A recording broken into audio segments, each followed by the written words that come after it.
です。ここに少しですがトウモロコシ。今日はね、人参使っておやつを作るね。人参はね、もう畑では取れないから買ってきたやつ使っておやつを作るね。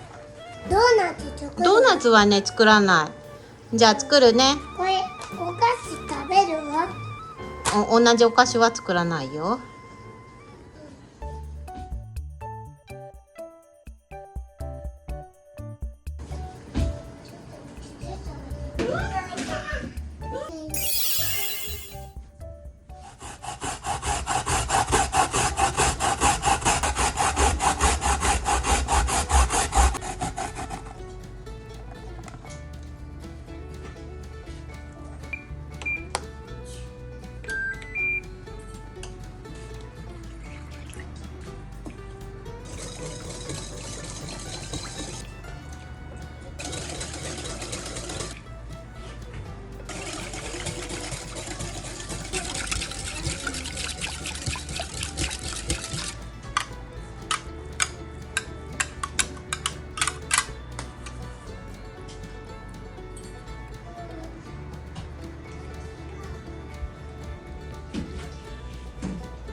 お、シンプルなカップケーキ？マフィン。マフィン。美味しそうだな。人参使った。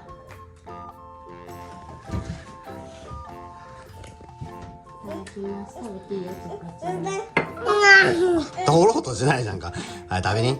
ママにありがとうわ。ありがとう。はい、いただきます。ご苦労さん。ご苦労さん。はい。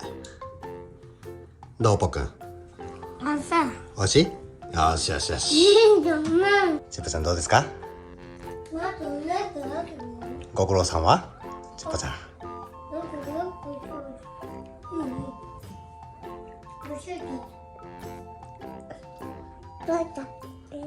はい、しっかり食べてな。